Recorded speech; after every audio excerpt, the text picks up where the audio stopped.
So, narating na natin yung shop ni JR Cambaog. Siyempre, sobrang aga natin dahil sa ayaw nating abutan ng mga crocodile sa EDSA. At 9 o'clock pa daw, bubukas. So, it's 7:40. Merienda na ako dito sa Gotohan sa tabi-tabi. Hindi naman ako lumalayo dito sa barangay. Tapos, kailangan kong magpatay ng oras. Tanong ko ng barbershop. Meron daw dito sa unahan. So, hanapin natin. Pakaganda rito sa Bulacan. Ganda.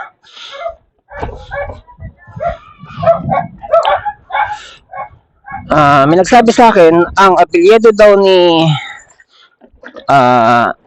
JR na Cambaog is the same as pangalan ng barangay dito sa Bulacan, Bustos, Cambaog. True enough, yun ang nakalagay doon sa barangay and kilala daw sila dito, siya rito. You know what? Hindi ko pa alam ano itsura ni JR Cambaog kasi yung post niya motor may bumati sa akin babae doon. She could be relative or staff or wife ni JR. Nung pumarada ako sa tapat ng bahay niya / warehouse. Sakop niya yung harap and likod ng warehouse.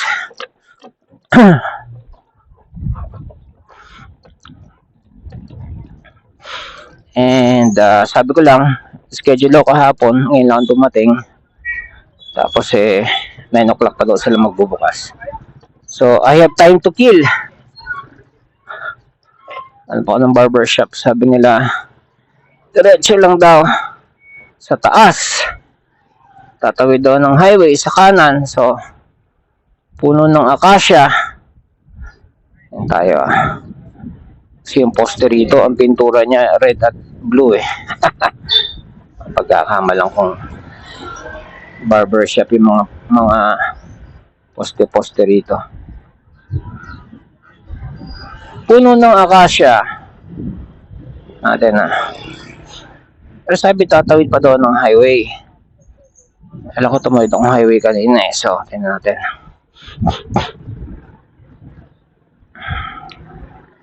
Dali lang tayo. Pamimadaanan tayong malapit-lapit.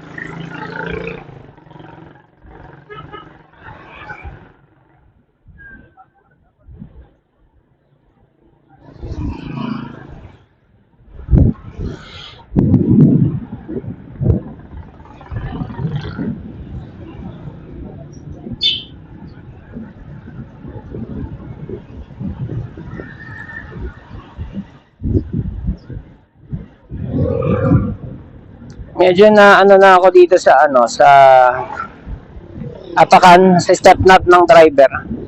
Nawiwili na ako. Dito na ako maapak ngayon. Medyo madulas nga lang siya.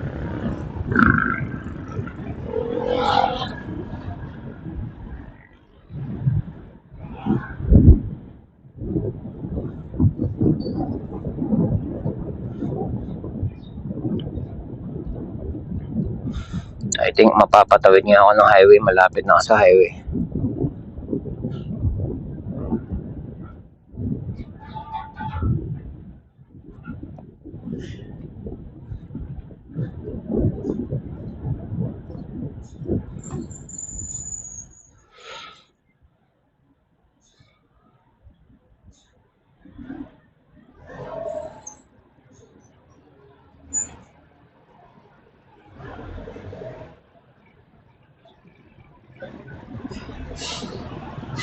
Ayun, ang daming speaker.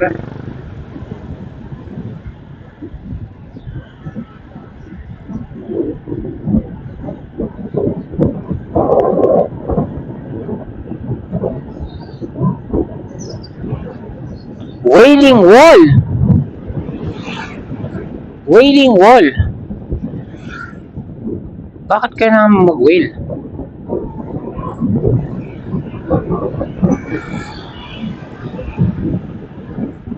You only wail when a loved one dies.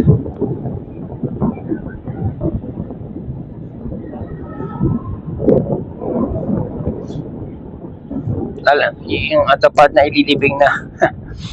Nung namatay yung tatay ko, ibinuhat ako ng kuya ko na yumao na rin, ano, doon sa morgue, doon mismo sa morgue, hindi pa sa ano, hindi pa sa,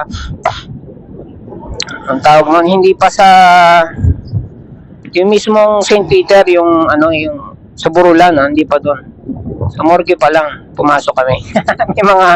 may mga naglalagari pa yata ng kabaong doon, something, ha. Tapos sinilip, pero maayos na yung tatay namin, parang ilalabas na, parang inunahan lang namin bago ilabas. So nakita ko yung tatay ko, tinitigan ko, panganay namin si Kuya Karen. Tapos pagkatapos namin titigan, binigyan niya ang panyo. Tapos lumingon ako sa kanya, tumingala ako sa sobrang liit ko pa eh. Para saan to? Hawak ko lang, tanggal lang muta. So ano na, so okay na, lumabas na kami ng morgue, syempre hindi naman pwede tao doon eh, sumano lang kami. Nung ilalabas na siya, doon yung lola ko, doon yung buong pamilya namin, 7 kami magkakapatid eh.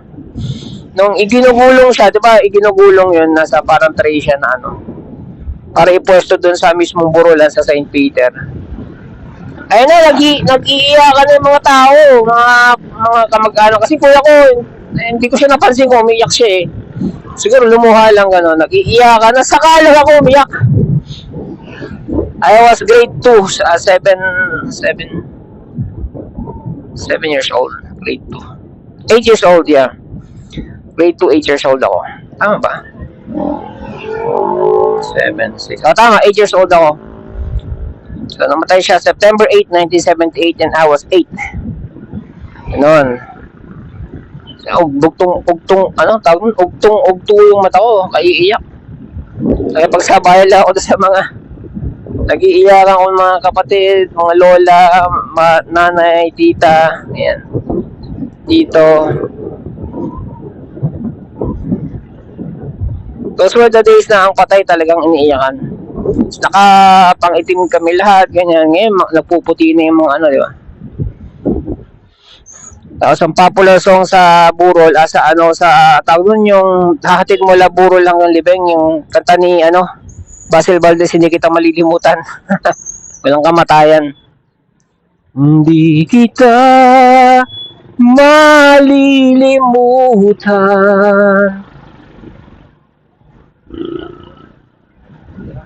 Dito yung barbershop. Tumawid na ba ako ng highway? Nasaan ako? JMJ Laundry. Ayun na ayan ang barbershop. Barbershop nga ba to? Hindi, mukhang ilaw lang yan. Pintura lang ng poste. Hindi siya barbershop.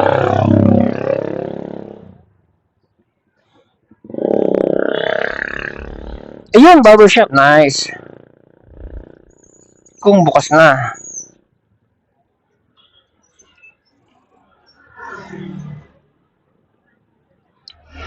Sarado pa. Sarado pa, no? Sarado pa, no?